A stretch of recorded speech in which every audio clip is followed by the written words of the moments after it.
everyone. Hi, everyone. Welcome to another episode of Bookish With Lonnie. and Melissa. Today we have two very special guests on the show, Nooneh and John. Can you please introduce yourselves? Hi, my name is Nooneh. I'm a third-year English major and a professional writing minor. Happy to be here. Hey guys, I'm John, also a third-year English major and minoring in education. Awesome. Happy to be here. Yeah. Awesome. Thanks for coming on. Do you guys want to tell us, tell the viewers as well, how we met you guys and the organization you're part of? Yeah, so I remember we first met you guys when you both applied for Open Ceilings, and John and I, who are the editors-in-chief of Open Ceilings, we interviewed you guys over Zoom. Mm-hmm. And I'd heard about you guys from Krista, who's a mutual friend, but I never actually met you guys. Mm-hmm. She had told me, she's like, oh, my friends are applying. And I was like, oh, look out for them. Mm-hmm. And then the next quarter we had class together, Mm-hmm. and then more classes together, and we keep running into each other. Yeah, and everyone's I love it. connected in the English department. Yeah. And John? Yeah, I mean, same here through Open Ceilings, but I'd never really officially met you guys. It didn't really click that Melissa was part of Open Ceilings until we had 100P together. So that's how I met Melissa and Lonnie. We officially just met yesterday, really. Yeah, but I've been lurking around. Well, Lonnie knows everyone. She knows Yeah, everyone. Lonnie does know Not everyone. true. Yeah. Yeah, We've but officially just met. tell us more, guys, about Open Ceilings. That's the one connection between all four of us. Yeah. Well, I guess I'll talk about my experience with Open Ceilings. As a freshman, I heard about it in 5F, which is my undergraduate, lower division fiction workshop. And our TA, who was a grad student, told us about, we were writing stories at the time, and he was telling us, if you want to submit, there's a lot of places to submit to, and there's one on campus called Open Ceilings, and, submit. And so I submitted the short story that I had written in that class, and then it got published, and I was like, you know what, I want to work here too. And then I applied, and I worked there for 1 quarter as an editor, and it was a really cool experience because, everyone knows there's not a lot of opportunities for humanities students on campus, and so this was a completely student-run organization that really gave you close ties to working in actual publishing, which is really cool. And then so I worked there as an editor for 1 quarter, and then the next quarter I got promoted to editor-in-chief because the current editor-in-chief of content was graduating. And then John got promoted alongside me, which was cool. Yeah, I mean, my story's a bit similar. And for those who don't know, Open Ceilings is just an undergraduate-run literary magazine here on Davis, so we accept free submissions for fiction, photography, poetry, nonfiction, and art. So it's like a free literary journal that we physically print. So that's the unique part of us, is that it's not online or anything. It's just you buy the books. So my experience is Nooneh and I actually applied at the same time. We went to the it was the launch event for Lemonade, I believe it was. Because the backstory for that was John and I met in 10B freshman year. Yeah. And then we became friends. And so when I got published, I was like, hey, I'm reading at this event. Do you want to come? And he came. Yeah, I wanted to support my friend, so he came over. Oh. Yeah. It was an avid reader. And Yeah. then we said, let's go by. So I didn't get the editor position, but I did come in as a submissions reader. And then the next quarter, Gyurjyan, who was the editor-in-chief of production, asked if I wanted to take her position. I said, yeah. And she said, we're also looking for a content director. I was like, well, Nooneh is obviously the choice. Wow. Because I wouldn't pick anyone else. So luckily Nooneh said yes, and we've been partners now. Yeah. Yeah. It's crazy. Wow. Yeah. That is wonderful. Mm-hmm. Yeah. How did you find out about Open Ceilings? I was talking to Krista about it. Krista will be on the show later. But she was telling me, she was like, oh yeah, I got this internship / volunteer thing at this literary magazine, and I was so happy because I didn't know we had a literary magazine on campus, especially an undergraduate one, because again, there aren't a lot of opportunities for writers or humanitarian students who are looking to publish and stuff like that. So I was really interested in it. I love editing, reading other people's stories, poetry, fiction, all that stuff. So I heard about it and I was like, let me know when they're accepting or looking for editors, because I wanna join. So yeah. Nice. What about you?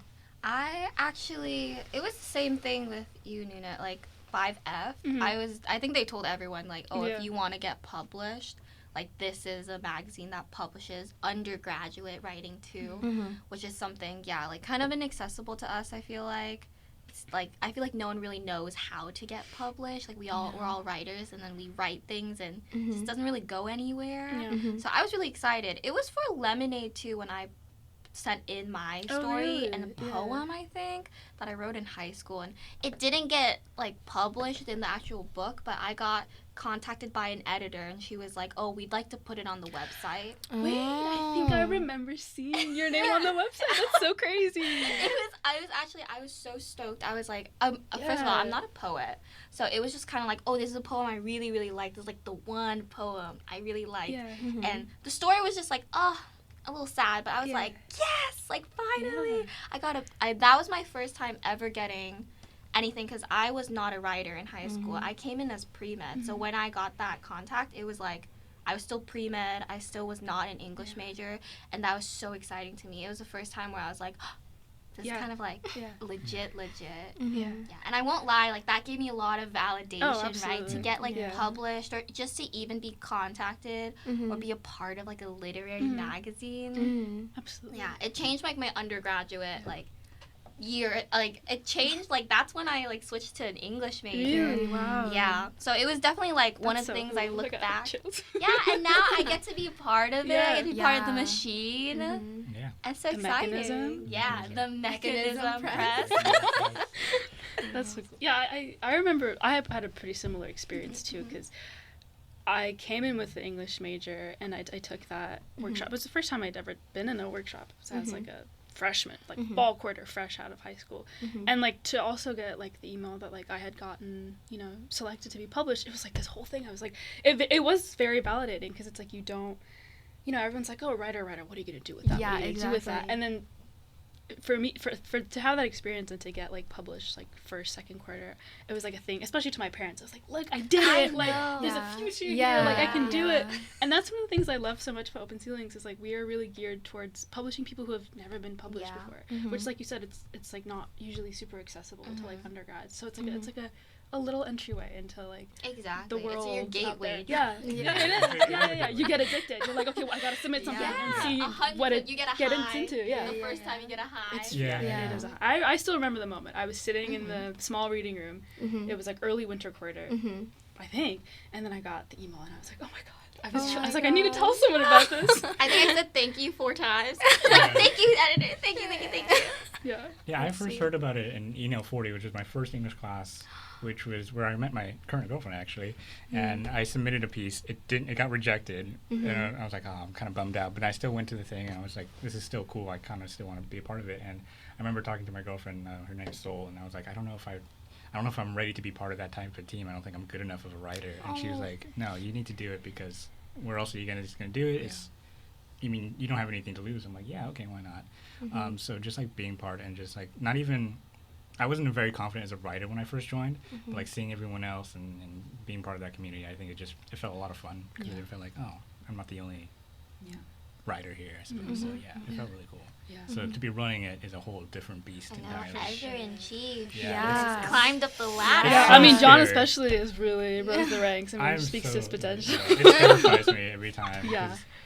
You don't realize how much work goes into it. Like, there's so much. I'm like, I want to do well in the position too, because I want it to continue. I don't want it to fail and just like do it. Because we're still relatively new. It's been around for like maybe 4 or 5 it's still years now. Yeah, but it is so well, like, oiled for something that's so new. You guys really run it. I was so surprised when I first joined, like, the editing team, because it is so professional and it's so smooth. There's, like, at least from, like, a submissions reader's perspective, like, no panicking, not a lot. It didn't feel like anything last minute, especially for an undergraduate-based org that's just, like, run by student volunteers.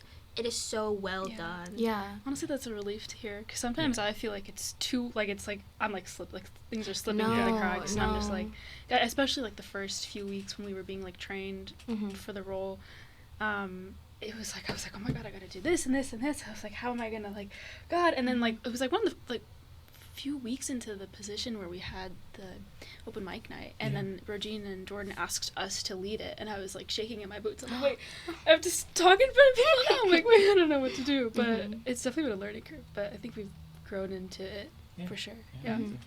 Yeah, I definitely do not get any of that nervousness or panic. Awesome. Like Good to hear. Yeah, no, when I first joined, I first joined as an editor, and I was like, wow, like this is really well done. Like I don't feel rushed or like stressed at all. Like with this on top of my other classes, I was like, this is just like a very low key but like also fulfilling position to be in, and it was like, I was really grateful for like everyone like doing the behind the scenes work and stuff like that. But no, you really don't see. I guess like when I first submitted, I obviously perused our website. You don't see how much work like genuinely all the team puts in.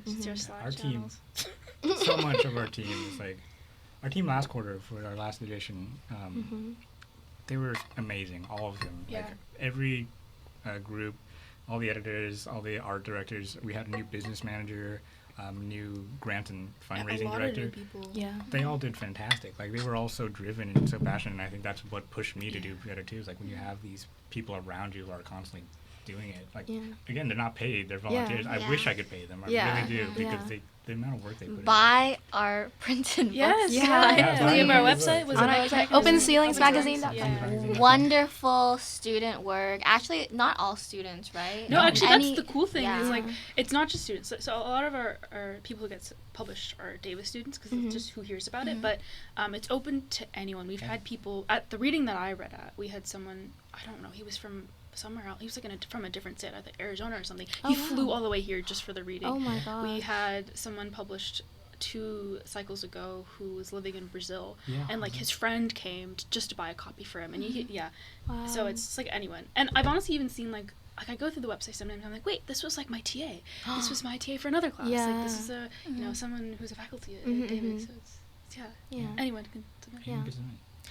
And on the topic of young writers, or just writers in general, how do you feel, or what's your opinion on being a writer in like such a big research-based university? For me, it's been really interesting. A lot of the writing that I was doing in my first few years was kind of like multidisciplinary, sort of, just because I was exposed to a lot of other fields that weren't humanities. So like, my writing tends to be more like environmental and stuff like that, but I was taking like a geology class that talked about like the origins of life, and so I was like, a lot of stuff came from there, and I was taking a history of California class. A lot of stuff came from there. So I feel like sometimes there is a downside to being in such a STEM, being so completely surrounded by STEM, but it's also really interesting to see what you take from it and what else comes into it, and just like different perspectives. It also kind of makes you feel like a little like, not special, but it's like, oh, like I know a lot of you writers mean. here, and it's like a really close knit community, especially the English department. It's really close, and like everyone has the same struggle with the STEM people. I love them. Some of my best friends are STEM people, but it's still like it's a really interesting experience, because I feel like if you were to go to like a completely like only a liberal arts college, it's like everyone there is writing probably, so it's like a very different experience. So I agree. It feels like there's a lot less pressure to be a writer. There's a lot less pressure to perform, because everyone here is just focused on STEM. And I always say STEM majors make better English majors than English majors do. True. Because I know a lot of STEM majors who take English classes, and for them it's like this reprieve, it's this way to explore. This cathartic. Yeah, it's very cathartic. It's very cathartic. I'm envious. Yeah, so like I think being in this big school, it's a bit sad that it's not like, people kind of look down upon it a lot too. And I know that's like the stereotype, but also like it's so small that we know each other and we're like a family, and I think that's great too. So like we made our own little I think that is so interesting that you guys think about it in a positive way too, being in a school like this. I think sometimes when me and Melissa talk, we just kind of talk about, oh, it's hard. Right? It's hard being kind of like an underdog. Especially with how small the department is too, compared to others. Yeah, we're a little bit like not as like staffed. But I do agree where there's an environment here that is so nice to be in. It is like relaxing almost to be here. There's not a lot of competition between writers. I feel like everyone is so open to collaborating. Yeah. Maybe because there is so little of us to truly like go through the nuances of the field we're learning and stuff like that. And I think it is like what you said, like that struggle that we all share that like makes us want to like get to know each other more. And like especially I love reading like our department's writing, like everyone, like my classmates, like I love workshops and stuff like that. Like I'm taking 100p again this quarter, and I feel like that's a like way to just contribute to the English department or community or like writing community in Davis. So I'm really glad that you guys like are part of really, you know. For clarification, 100p is an advanced level poetry workshop. Yeah. And I'm sure we've all taken, like, there's workshops here at Davis that are mostly for creative writing. Yeah. And it's essentially like sharing writing amongst peers and whatnot, not really a traditional classroom setting. It's like a classic workshop. Yeah. It's very different to other classes. I used to be terrified of workshops. Me too. Because like like you said, it's not very competitive here. But I came from a background where like I had to be competitive with my writing. And, like I tried to be, you know, better. That just may be because it's like this Asian stereotype. That's just how I was raised. But no, but like coming here, I was so like surprised that no one really. I was like, oh, no one's trying to beat me here. I guess like, I don't have to prove myself. Like the first workshop I took was fiction, and that was okay because like I didn't really write fiction, so I wasn't really that much pressure. But then I took a poetry 5P, and I felt a lot more pressure to be, because I thought poetry was what defined me. So I was like, I need to prove myself to these people. But they were all super open about it, and I've met some of my closest writing friends, Dyson, I met in 5P, so like, I mean, it's just such a surprise, and it's such a nice environment where it's so small that we are just like, we can talk to each other openly about it and not feel like... I think that's the benefit of like having such a small community. Is, I mean, it's like, I'm just saying what I've already said before. You get to have those close connections to each other. Even then, I just feel like you see people in class and you can say hi because you're probably gonna see them again. For sure. It's really easy to make friends. Yeah, for sure. Especially when like Dawn and I have had like 6 classes together. There was like it was like 3 quarters in succession where we had classes together. We had like all our classes together last quarter. My work life. Oh, seriously. We saw each other so much. We were like, okay, maybe we should like take a break. We actually, we met in ENL 42. Yeah. And so I think that was it. That was it. We literally took people. a bunch of But like talking about classes, what are your guys' favorite classes if you could pick? Like maybe give us a couple. Tay, this is our shout out. Yeah, this is our shout out time because we gave ours last I already have the top episode. 3. Okay. Ooh, number top 1. 3? Number 1 is Shakespeare class. With who? Bloom, Professor Bloom. Ooh. I took it last quarter. By far, the best English class I've taken. Wow. By far. High praise. It was so much fun. Yeah. It was just so much fun. Like someone asked me, I was on a different podcast with Dyson and KDVS, and they asked, "What was your inspiration?" I was like, Shakespeare, and my girlfriend listened to it and she got a bit mad at me. I'm like, why didn't you say me? Like, hey, you were there, but I was Shakespeare's your first. I was just I was thinking about it. I was like, I'm sorry, I will shout you out. So, Soul, forgive me. That's well, this is your time. This is your time. This is your time. I love you, Soul. She's like the main inspiration of my poetry, obviously, because she's done so much for my confidence that it's just really nice. Second class, 100p last quarter. With Ray. Ray. Shout out Ray. And then the third one, 110B. Really? The theory class? Yeah. I did not like it at first. We took it with Professor Badley. Yeah, I love that man. But I hated it when I first started it because it was so intimidating. But then I learned to love it. Yeah. You know, I remember that class. We took it together on the first week. We read Marx. Shouted out Marx. And we were like, you dropped it? No. Oh. We shouted. No, we but like. I can't. Oh, you shadowed that class. Yeah. I can't escape. No, I know. To start with Marx was crazy. I was like, okay, we're getting into the But like all that wasn't even the craziest stuff we read. I know. All those writers we like see again though in so many. So it's like foundational to. I think so too. Like sometimes I'm like, I wish I paid. Like I was having a really hard time last winter quarter, so I was like, I wish I paid more attention to 110B because I feel like there's so much. It was hard, but it's necessary. It's a necessary evil. Yeah. 100%. And it was hard not in the sense of like, oh, you have so much work. It's like hard like these readings are so Concepts? difficult to Yeah. understand. Mentally dead. The Yeah, they were meant language? to, yeah. And But like, then a lot there's of them some- weren't native English too. A lot of them were Yeah. translated from Yeah, German, from French or Russian, German. Yeah, French, Freud. yeah. Freud. Freud, Benjamin. Yeah. Oh, yeah. Nye. Crazy. Yeah. Nye's visceral Visceral abstraction. abstraction. Yeah.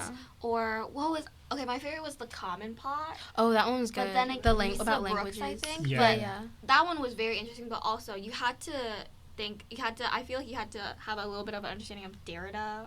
Oh, Yeah, yeah, yeah. Like a Yeah. background in, like, yeah, philosophy. like to Yeah. really For appreciate Yeah. it a little On bit. like sign Oh, or sure. like sign and the signifier Yes. and stuff Yeah. like Dude, that. that, I really Yeah. liked that because I had taken, my freshman year, I had taken, like, an anthropology class. Yeah. And for some reason, full of philosophy. yes, It was I'm like taking a, one yeah, right yeah, now, yeah. and we're literally reading. Yeah, like, it was like first quarter, Barth that and was what I Derrida. was immersed in. So I was like, oh, wait, this is so cool. I know all this. Yeah. Yeah. Yeah. My favorite thing we read in 110B was Donna Haraway's, I forgot what it's called, it the Cyborg Manifesto, Cyborg I think, Manifesto? which was really cool because Oh. she actually came to UC Davis like the next Yeah. quarter, Oh and my she was gosh. like in conversation with Kim Stanley Robinson, who's a Was science that same fiction quarter? writer. Yeah. Yes, yeah, it was the same quarter Yeah. because Badley was like, oh, come see this thing. Yeah, we went to see And it that. was so cool. I was like, wow, this is like a real writer. And then, Yeah. like here on our campus. Like, wow, Yeah. that's so We didn't cool. understand anything she said, but like it was cool. Yeah. Yeah. It was Yeah. really interesting. No. What about you? What are your?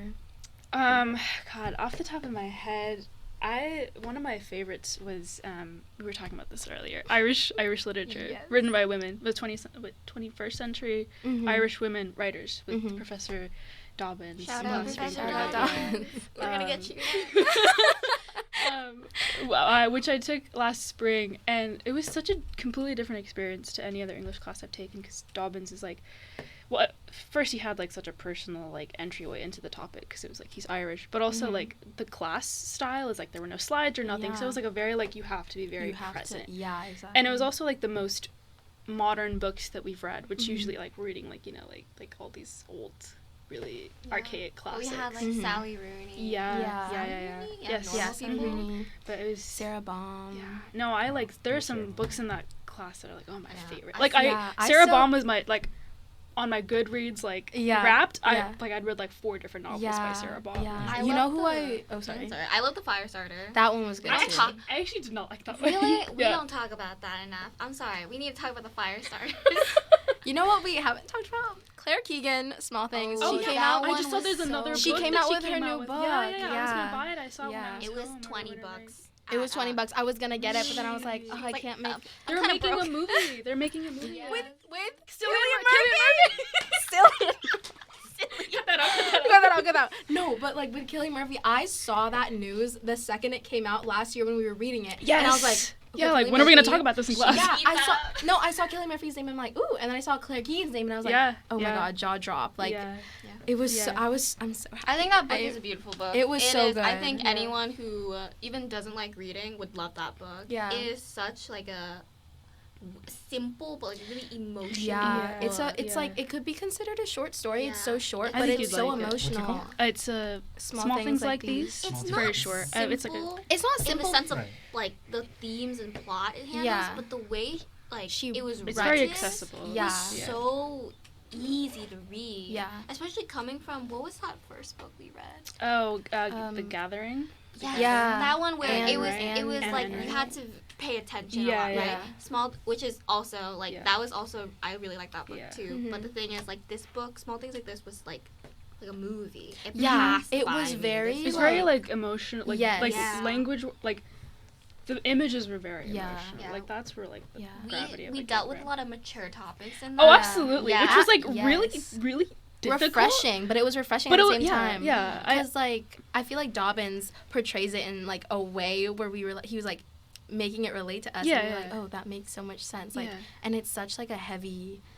I didn't expect it to be that heavy. From like, oh, this person was a rich person. Oh and yeah, there was- Yeah. always like old. A Yeah. aristocrat writing about, Yeah, you know, but yeah. whatever. It was just very human. I feel like that Mhm. class. Yeah, a lot Yeah. of those books really spoke to me. Yeah. Mhm. But a second favorite is one I took last spring also, which was 100 NF, the nonfiction poetry workshop with Pam Houston. It's my first ever workshop experience ever. And it was right here in Voorhees, like down the hall, like tiny little conference room, and it was like 15, 16 of us, and we were all girls except for one guy who was a good sport. But yeah, no, seriously. But yeah, no, it was so yeah, it was nonfiction, so it was like not necessarily a topic that I had a lot of experience with, although like I do journal a lot, so I guess I consider that nonfiction. But it was like free therapy almost. It felt like a very like safe experience, like room to like talk about your experiences in and like hone your craft of writing, which like nonfiction is like, you know, genres are so blurred these days. It's like nonfiction. What even is exactly different? But it was like a really amazing experience, and I feel like it like altered the course of my writing like insanely. And Pam Houston is such like an incredible professor. Like she has so many interesting life stories too, and I just feel like there's so much to learn from her. My third, God, I think it has to be 143 with Badley, which you and I took. Oh, which the American? Which was American literature. Was it before the Civil War? Yeah, it was like post. Yeah. Wait, I think was it? I thought it was after. No. I think it was before and after. I can't remember. Around the Civil War era. I'm so sorry. No, but like the books, we remember the books. Yeah. But we just don't remember what the class was called. Yeah, absolutely. But it was an incredible experience. It was like in a tiny little windowless room. In the Grove. The Grove, the Search, and it was like a maze to get to the room, and it was. But yeah, we took that. Yeah. Although we weren't really I didn't really know. But like I remember, I was like, oh, I recognize this girl. Yeah. And then I took it with one of my friends who isn't an English major. He's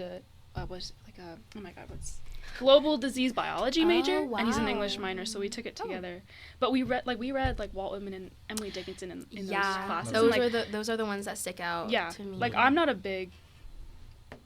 I wasn't a big poetry person before, but that class, like, I was like, holy crap! Like, they just spoke to me so much, and even like Walden, and like Henry David Thoreau, and like Emerson. I was like, wow. This is like crazy. Yeah. It was like an incredible quarter of reading. Yeah, because I don't think I'd ever like really focused on like American literature before. Yeah, it was really interesting, especially as someone like I'm like Armenian American, so it's like I feel like I talked about this in some of my essays in class too, where it's like the idea of like an American identity. I feel like I'm so detached from, because it's like a very like patriotic thing that like I don't really never felt really like any like attachment to, but for some reason reading those like early American works really like I was like, oh, I can see like myself in these two, which is a really like refreshing thing. And I think what I really enjoyed about that class was like Badley's approach to like not just reading like books written by straight white men, you know, and like reading like Whitman and Dickinson and like we read like the novelization of Joaquin Murrieta's like tale and all that stuff. So it was amazing. I really enjoyed it. Yeah, those were good books that he chose.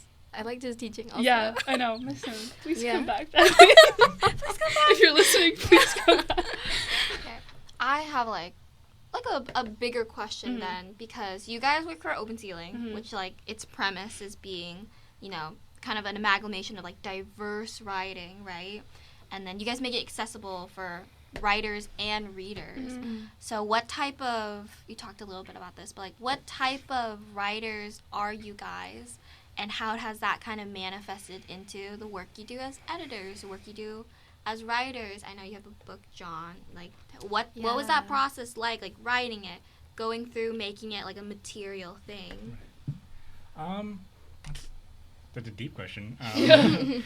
A lot of the poems that are included in that book were poems are written in 100p. Yeah. So it's always been a dream of mine when I was like started writing poetry in like the 5th grade or something like that. 5th grade. Wow. I think it was the 3rd grade, because I remember gosh. Charles Silverstein, they were doing a week. I was like, oh, I That is write so poetry. adorable.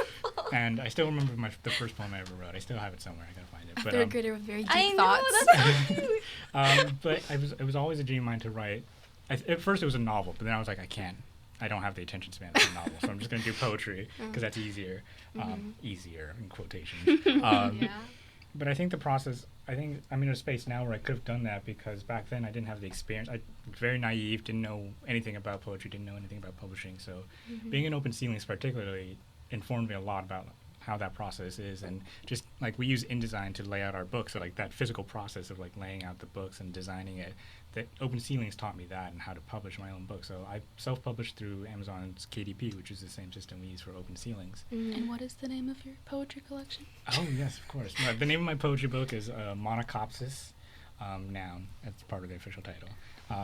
So monocopsis as a word is like the subtle feeling of being out of place. So it's a collection of 20 of my poems that I wrote over only in Davis, actually, my time in UC Davis. So it was a collection that I wrote because I wanted to sort of chronicle the journey of me being a writer first getting into college and then right now.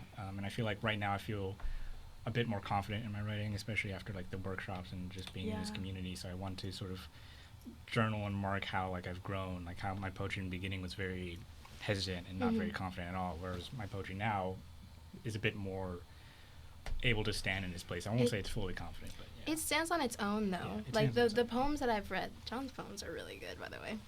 Get his book. Get his book. Where can you find your book? Oh yes, you can find it only on Amazon right now. I know we don't really like that because we're trying to support local businesses, but we do what we can. That's we do okay. what we can. It's Early, $10, so. like young writers have to, We be students. gotta do it. Yeah, it's $10. So for anyone who's like not financially able to, first of all, don't buy the book if you're not financially able to. But second of all, if you have the spare change, it means a lot.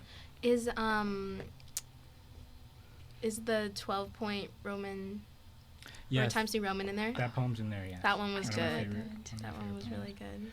But yeah, I mean, Buy the book. yeah, please buy a book. So like, yeah, I think that the book for me represents the culmination of just everything as a writer, just like getting your work out there and But like your identity as a writer. yeah, as my identity as a writer.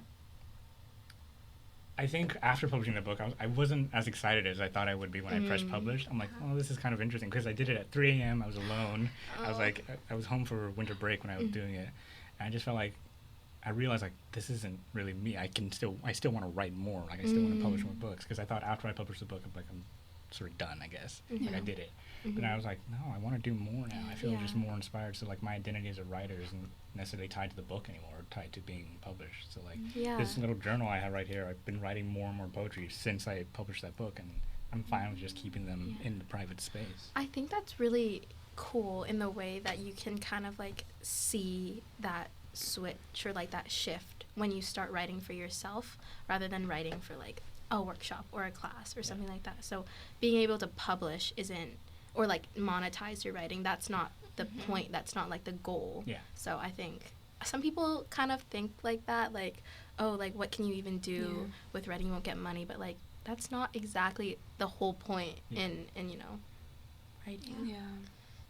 Very idealistic. Yeah.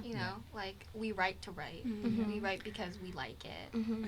I feel like that's such a big question nowadays with publishing or just like common discourse on books. It's like, art for art's sake, but also like you do need to make money, but then like no one wants to sell out. You know? Like, and then if you do, you're kind of like there's kind of like a stigma and all that, and it's like it's like so what do you do? Like I think I don't remember which professor it was, but someone was like, if you want to be a writer, like let's face it, you're probably gonna have to write like young adult fiction at some point in your career just to make money, because that's what's selling right now is like young adult fiction and romance and all that, which are all good and valid, but it's like if that's not what you want to do and what you feel like called to do, it's like you're kind of in like a weird spot to figure out what your identity as a writer is. I should know, like I'm not making much money off this book at all. I'm only making like $2-3 just off, because Amazon takes most of the profits. Right. So like I never did this with the sake of like getting money for it or like trying to like get a secondary job for it, but I just think like I know a lot of people want to publish their books or want to publish their writings, and this isn't to discourage that at all. Like if you want to publish, by all means publish, but like I don't think writing you shouldn't write to be paid, I suppose.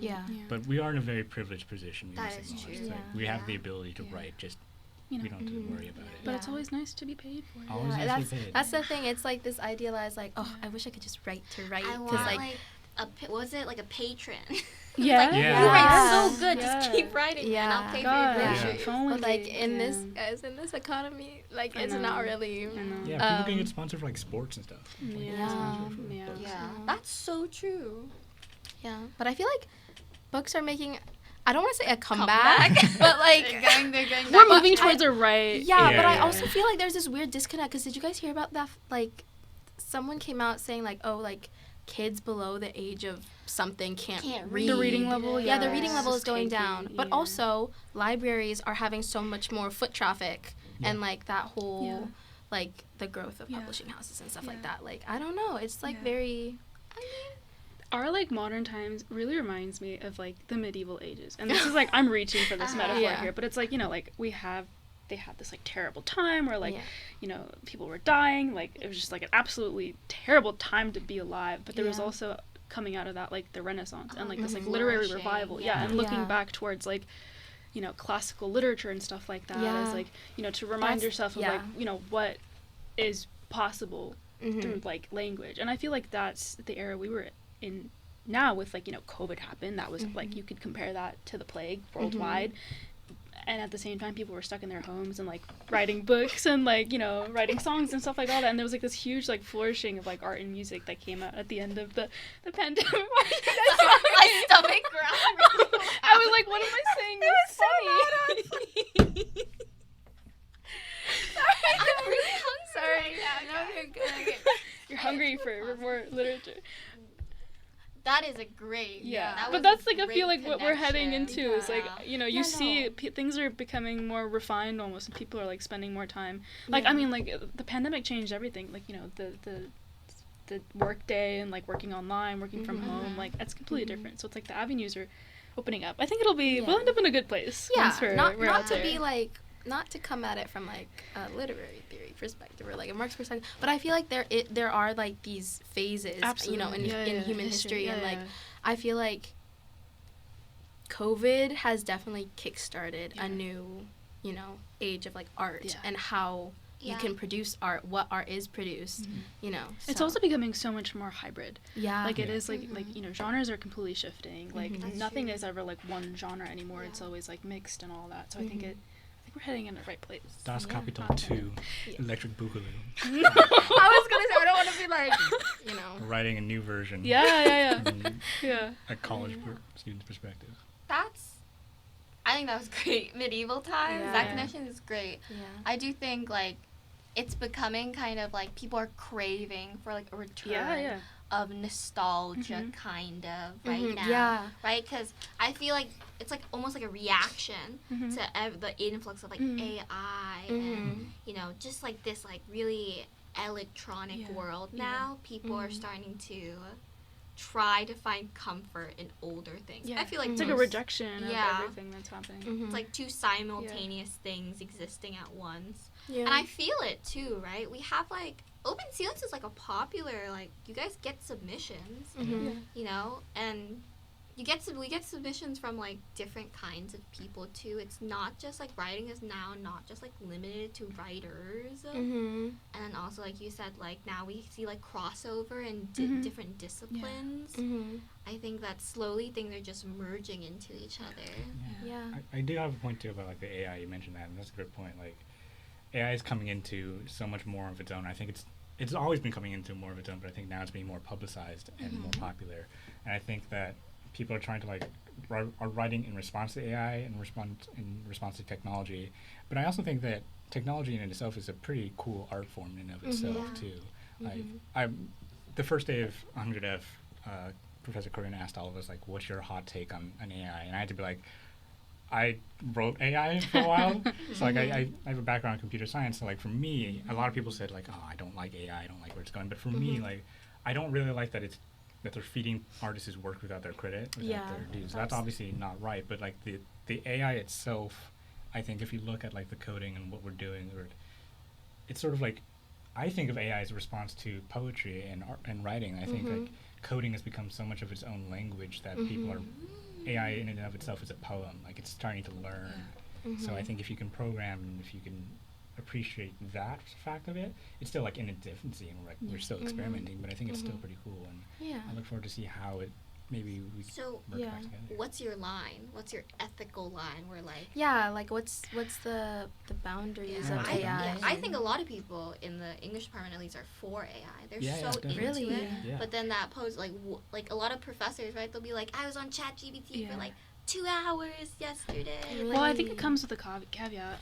I think it was I took Professor Worth last quarter, and she was talking about like how the different positions that people have with AI. They're either like fully against it or fully for it, or like somewhere in between where it's like you can definitely like it's still an interesting thing to play around with as like a generation, like something like a machine that generates ideas that are not like don't originate from necessarily like the human brain, but it's like from human language. So it's like it's still interesting, but I think it like I think that both extremes are like have flaws. Like problems. It's like some level of embrace and also like resistance to like you have to have like a boundary of it. Like there was this thing going on around on Twitter where like they used AI to finish one of Keith Haring's last like paintings, which was left unfinished when he died of AIDS, and like they used AI to finish it, which is like that to me is just like so insanely like a fully like crossing the boundaries. Yeah. Like, that is like and they did that with the Beatles too, like their last yes, yeah, the newest Beatles song was like finished with AI, and you can tell it's finished. And like if you hear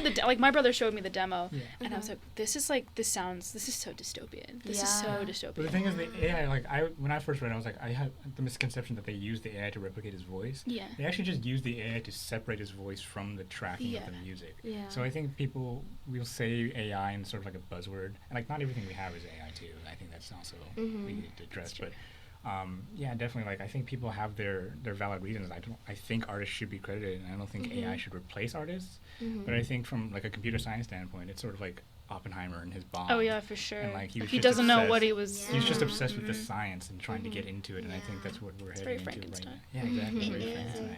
Yeah. I think we're gonna create an AI and look at it and I don't know if we'll regret what we did, but we'll certainly like, what if we did something different? Yeah, it's interesting. It'll be interesting to see how far we go. Yes. How far can you go with AI until it becomes a monster or like something that you can't really reverse and like, you know. That's like Snapchat though. You know what I'm saying? Like it's like they created Snapchat. In theory it was just another app. And now, you know, up to no good. Look at all these Snap scores. You know what I'm saying? Yeah. Like it's like Instagram and like Facebook. Yeah. They've like in it like it's the way people use it, right? Well, that's an interesting point, because I remember going back to one time reading Donna Haraway's Cyborg Manifesto, and I may be paraphrasing some of these ideas wrong, but I know she has some idea where it's like technology isn't necessarily the bad thing that you have to reject. It's kind of like an evolution in like it's like a normal evolution in humanity where like you adapt to this technology, and it's like your responsibility as the human to like use it for good purposes like and not abuse it. Exactly. It's like it's an interesting idea. So like, I think what's it like AI speaks more about human human actions and stuff like that rather than technology. Just interesting. It is so interesting. Because some people see it as a form of medium. Yeah. You know, so I think it'll be interesting, but it's also kind of scary from artists. For artists, from an artist perspective. I remember when it first came out, I was like terrified. But then when you play around with it, it's like it has its limitations. It really has its limitations. That's true. And like obviously, like I mean, I remember someone was saying online, it's like one day we're gonna be so nostalgic. We're so sick of like AI writing that we're gonna want like real writing written by humans, and like that's gonna become a whole new marketable thing. I think that's happening right now. Kind of. I see a little bit of it, like John. Not to like, you know, target you, but like you have your notebook, and like people don't write now. Like I heard one of my professors like complain like people don't take notes on paper nowadays. Like it's all on the computer and And I just like I don't really have like a full either or opinion on it, but I just think it's like interesting. Like how when will there be a time where it's like all AI writing and then people will be like, oh, like real writing is like it's definitely like an extreme dystopian image. Because John, like how does AI is like a collection of just things out, right? Like things that are out. Like how does it?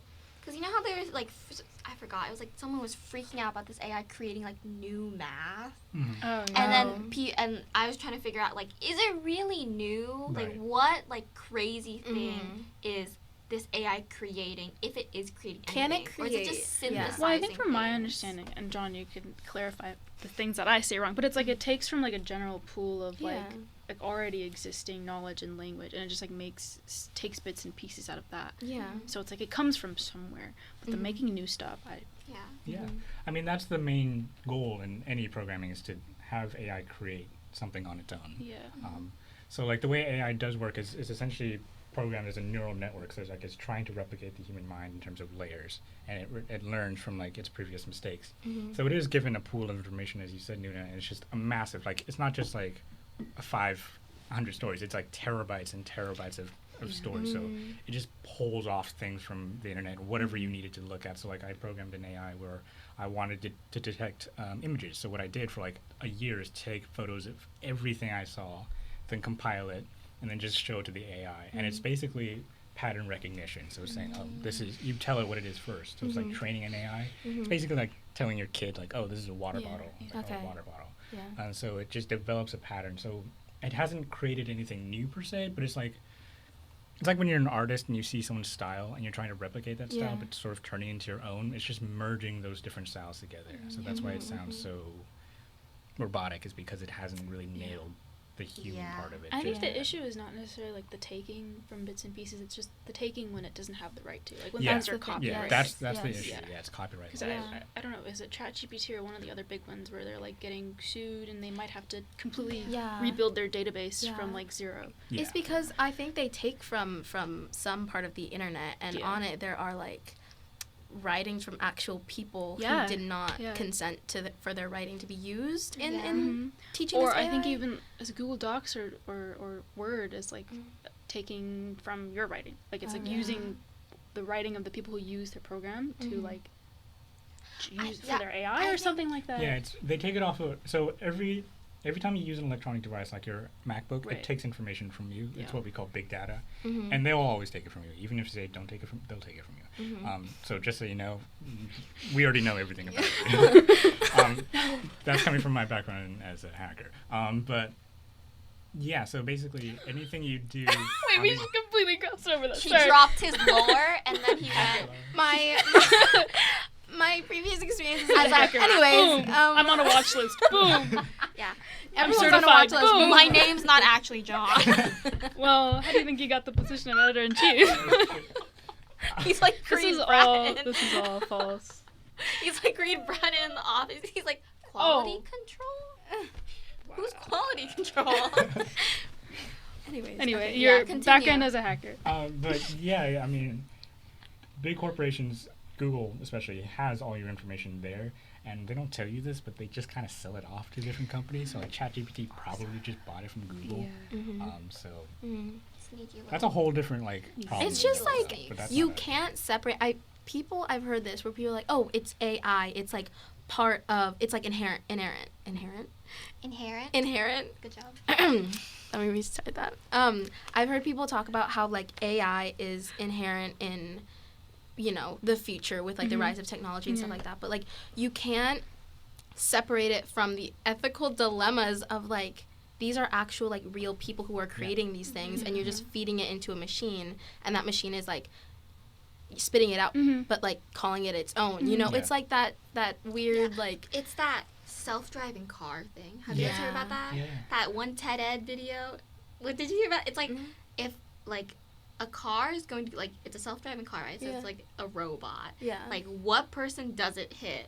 Yeah. Oh. It's like the trolley problem. Where It's like, do you kill the one criminal or do you kill the 4 innocents? Or something. You know what I'm saying? Or like do you kill one doctor or 4 criminals? Yeah. Because like for this one, it's like, oh, do you hit the car or do you hit the biker with the helmet because they'll get hurt less? But then if you do that, you're gonna penalize them for wearing their helmet, essentially. If you hit the person who's being like really unsafe while driving, they're probably gonna like they're kind of at fault for not really paying attention, but they are still like probably gonna die. You know what I'm saying? Like it's assigning like values of life. So it's like the old man versus young kid thing. Okay. How do you deal with dilemmas like that when, you know, even humans can't even agree on it? Oh, guys. It's a heavy topic. Heavy conversation. Fitting from mechanism. Yeah, fitting. But we are the machine. we are the machine. But I think. Do you guys have any last comments or any last shout outs? We'd like to shout out at the end. Yeah. anything. Anyone. Anything. Hot takes. Really Hot takes, quickly. real lightning round. Yeah, lightning round. Oh, wait. Controversial topics. Oh. Controversial takes. I forget every single thought I've ever had. That's okay. It's okay. I didn't know what Saltburn was until. Okay, wait. Let me explain myself. I was just like not really like paying attention to any movie releases, and I'm not on TikTok. So when I kept seeing things like Jacob Elordi's bathtub water cocktail, I was like, wait, this is just a coconut cocktail. Lonnie, we're not keeping this. So you haven't seen the movie? No, I didn't see the movie, and then Do you know I looked what it it's up. about? Because I was like seeing the actors, and I was like, oh, tall guy from Euphoria, and then Irish him, and I was King. like, Irish oh my King. gosh, like this seems like such a famous movie. What's it about? That's a great question. That's a great. Stop! Oh, yeah. I saw that downtown at Varsity. Yeah. You saw it in public? Oh yeah, with my friends. Oh my Yeah. god. I was waiting that's for like it a to wine be night Davis. affair. Oh yeah, for sure. Yeah. No, it was incredible. You got to see it with people. Oh, like, yeah, that's how that's they true. react. to Watching it by So yourself is just true. kind of weird. Yeah. I agree. Okay. Yeah. But Anyways, hot takes. Yeah, any Do you hot have any hot takes? takes? Give me examples of hot takes. Maybe I'll like. You're right. It's hard to be. Yeah, good it at is a hard. What's like something popular right now? Like campus related hot. Just takes? anything. Got it. This is our podcast. You can say whatever Yeah, you can want. say whatever you want.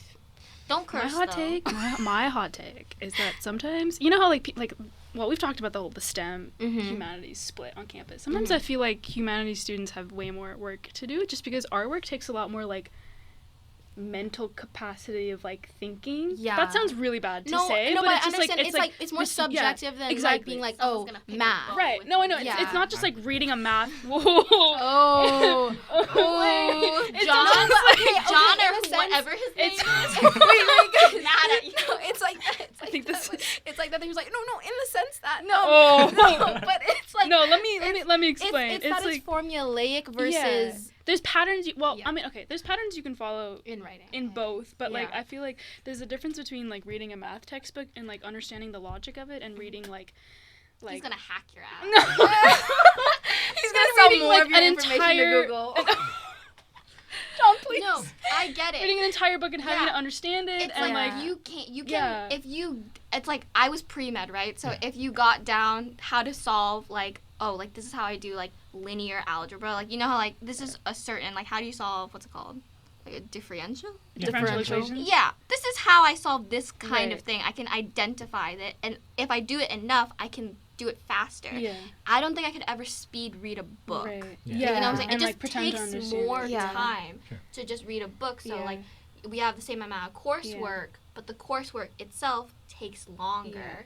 And And if you're having to do that Yeah. for multiple classes too. And also- that's not to say that like STEM majors don't have Yeah, like, no, their it's very but difficult it's stuff different that I kind of can never struggle. pretend to Yeah, understand. it's like a different. But I think sometimes our struggle is kind of like downplayed for Yeah, that's the thing. I agree with the that. value of They're it. not as different as some Yeah. people make Yeah. it seem like. Some people are just like, oh, you read books, like that's No, it. yeah, it's like, Like- you just like read silly little but, like, stories. that's and you're not like, which what some classes, you I will do. say, some classes are like that. Silly Yeah. stories. Some classes are like that, but Yeah. some of them are like way I more agree. insane. like everyone should take 110B. Yeah, like please try to read Yeah. Virginia Woolf and tell me exactly what is happening. No, in Mrs. Dalloway. Dalloway. Yeah, Yeah. Tell me exactly what she's saying and yeah, what the and what she symbolism means is. and what's yeah. like she's referencing and all that. I Yeah. think we get mad too because they're valuable skills. Yeah, I but think people they're they're downplayed and made fun of so much that you can't help Yeah. but be defensive. Where you're like, wait a second, like my struggles, like Sometimes I my do it to myself too, though. I'm Yeah. just No, like, I agree. Yeah. I write essays. Like I remember freshman year when I was in that 5F, like the undergraduate workshop, and like I had so many friends and we were all in the same building. We were in our lounge in the dorms studying, and people are like writing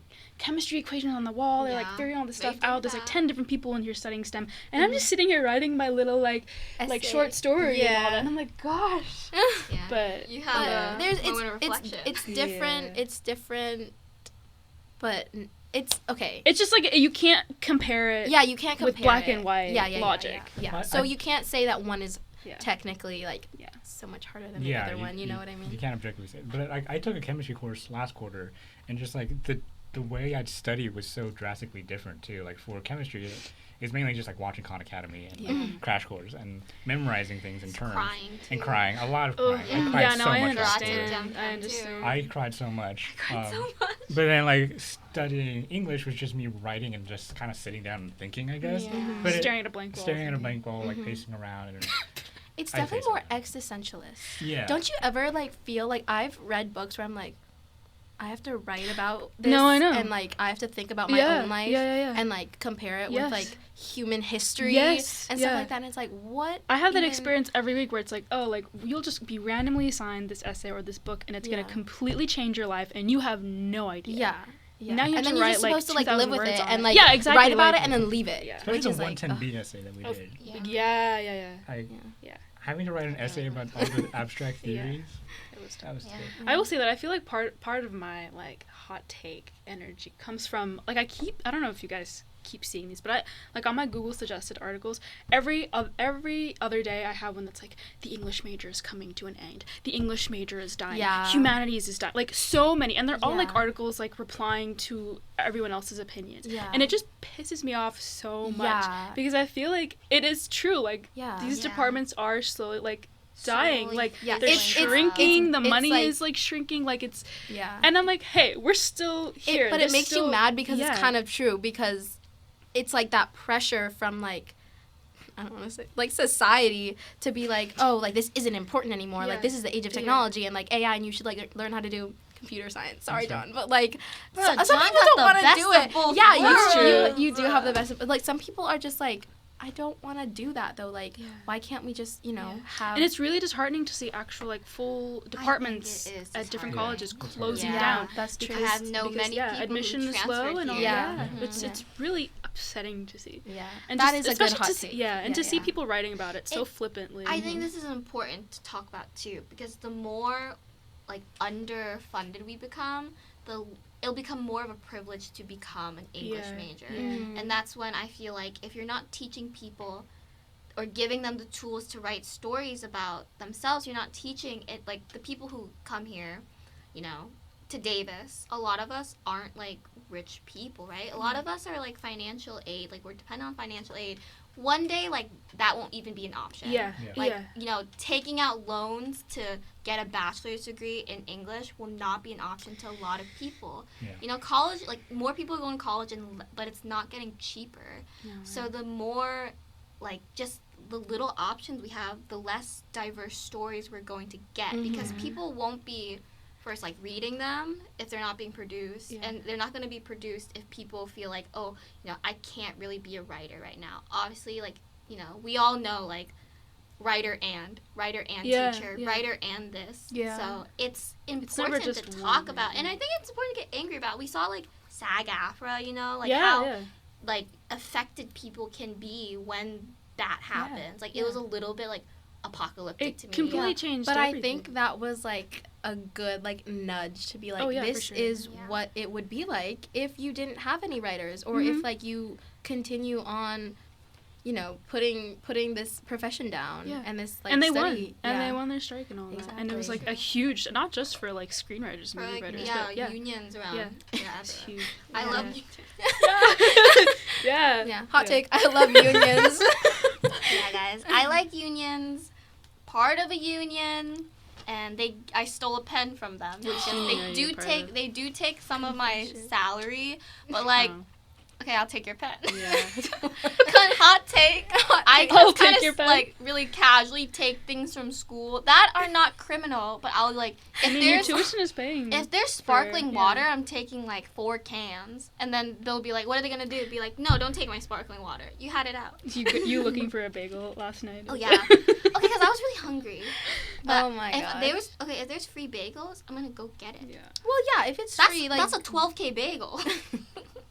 You know what I'm saying? When people it's true. When people at orientation get like free shirts, they're like, "Oh, it's a free shirt." I'm like, "That's not a free shirt. You paid $500 to go to this whack ass orientation." No offense, but it was $500 For what? Our freshman Oh, orientation really? Oh, was yeah. hundreds of dollars. Yeah. That But also you most people had skipped to go out on to. it too. Exactly, and I was like, absolutely not. Yeah, I think that's I where was the that goody guilt two-shoes at this that point. guilt comes from with the skipping class because you're like, I just Yeah, lost but like they trekked you 100 3 to miles 200. in the heat, so I Yeah. get it.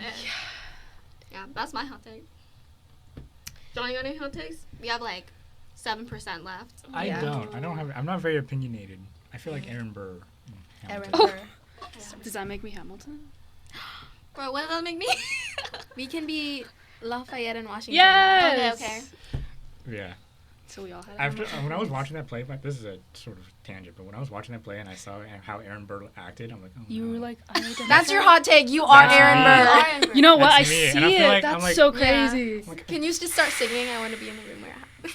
I think this is You- the room where it happens. You are so interesting. He's like, I'm a hacker, and also I'm Aaron Burr. I know. that's my real name.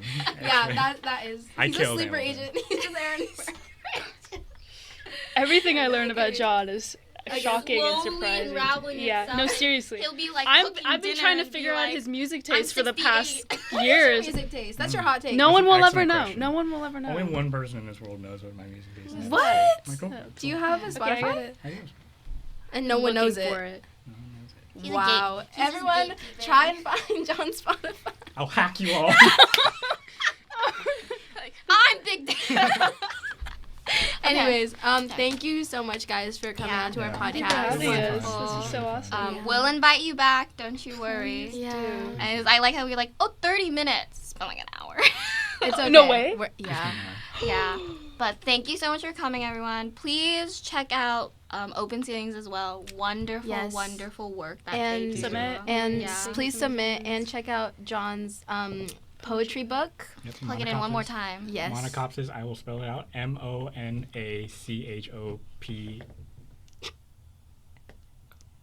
MONACHOPSIS parentheses and period parentheses. And you'll find it Yes. out. Snaps. Yeah. Yeah. Thank you so Thank much. you guys. Okay, we'll sign off. Yeah. And Remember, friends, stay bookish. Okay, bye.